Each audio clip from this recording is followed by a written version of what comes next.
Thank you. Yeah, I'm gonna get straight to it because I'm a bit nervous, and that's a lot of praise. Thank you very much. Yeah, so I'm with my family at the moment. We're in Spain, so there's worse problems to have. But yeah, thank you for the wonderful introduction. Yeah, I'm gonna get to it before I ramble too much. As Aaron mentioned, all of my poems are titled at the end, at least in this collection. So I'm going to read and I will round off the poem with the title. I hope you all enjoy. What is this? Name, this face, this familiar shape, to a stranger but strange. The shape of the sounds well worn, this, but love to a lover. What is fox without fable? And this intimate mutant, mirrored and gazing as every day, glossed over and nothing like my charge, waiting, unmarked and so joyfully estranged. And my name, to me, the roundest lunar pebble, simmered down to the sound, the tongue to the teeth of another, not mine, but a flash in the wings, the title of my portrait. Oh, to greet the smallest hours, a nameless, faceless thing, unworthy of the title thing, to hear the toll and catch myself a stranger, to know something impossibly for its dark and steaming self, freed across the tabletop, outlawed from its brittle skin. To sprawl and to stain, unkempt, unspeakable, intangible, to know a nothing, well, to know impossibly. And that was Even Nothing Has a Name. So I've got a little set list here. Okay. So spat, far foul of a pretty mouth, glancing fatal gold finities, so glinting flicked from the grazes and back to its malice, spliced across the eyelids from its barbarous flight. Get back to the quietude, lock the door where, knowing, the grey hermit day, lulling and suspended, will hold you as a hermit does.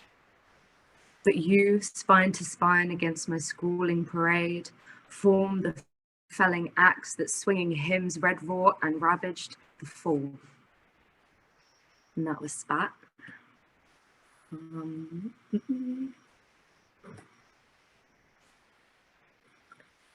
we go. Okay. And so it goes, offsets the fool. But where? For milk? What cause? For what discord meaning trills and ringing trips to pillage hatred mine?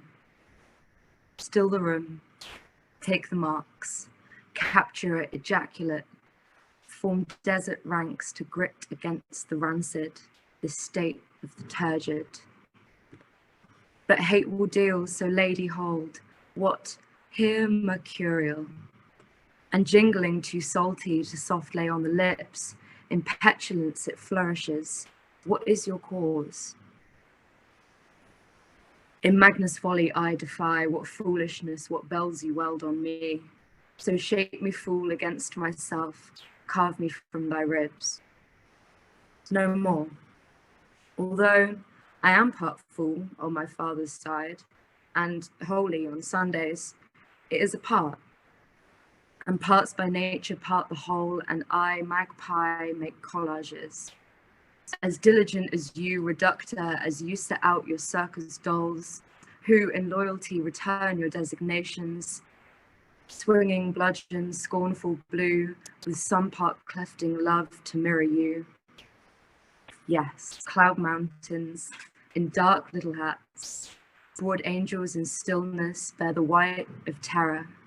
How, tinted lilac luminaries, do you inform the hating half of memory? Watch the metal dye the stills of love. So be, love as it may, merry and traipsing the dew on the bluebells who, nodding, drive up in dreams, redolent attendant to the night. Then elbows knocking with the vanguard, then damp the humming moon, the bells are debrided, that staining part interred. If anything outlives this circus, be it death to the rhythmic opiates. Spend your pennies on your spawning shits, in spite it pays pretty and vile, those glittered deposits. May this be the brick through your window. Tolling in salutation, singing the vengeful knoll, swinging giddy, yes, against tender, flabbing boredom. Rage, craggy despot of the sluggish, need be quarried, be refined. Grind the dust and salt the slug that gave you bells in its own image. That was the Fool's Manifesto. Probably the poem in the collection that I was that was hardest to write but most satisfying when it came out. So pleased with that one. Okay. And next, a short little one. It's like a palate cleanser. How do these bricks make shapes familiar? Make lines I know to have noses in them, frowns I know to be loving. Mortar pleat a draft for me, show me ruddy crumpled, show me smiling eyes that must, I know, must love me. And that's Old Friends with Windows.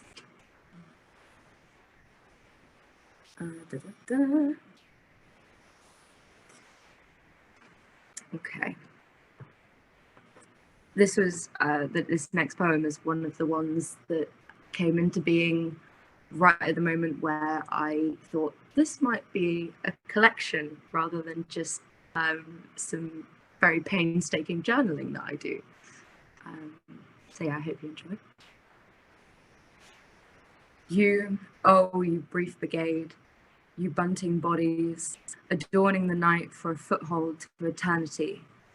And you, cackling as a gaggle to quiet the empire eye, but still the wooer's wooing look to anyone smiling, cooing, cry, we the speckled sky. And straddling now the endless now, the joyous and eternal now, go forth and in your aerial nest, hatch your accidents. Now, yes, the lonely now, that nomad tale, who cleaving always leaves, free, a tireless eye, but then, yes, you were divine, so damn divine in brief. And that was Nightfly.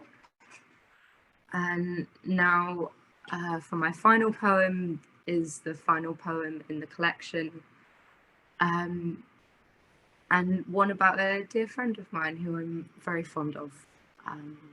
So I hope you enjoy it as well. Standing against this litany, this first vomitus of man, that contaminant of lunchtime, you will not know happiness. But then some loves have caves in them. Some with sardines beg you play the seal at Calais. Feed me sardines. Lie, loved ones, clapping.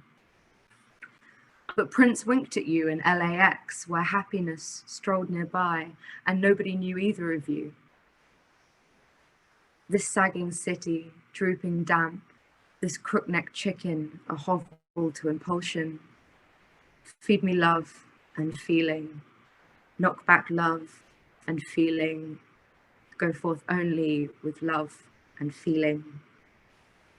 And that's Steve's biography. And that's me done. Thank you.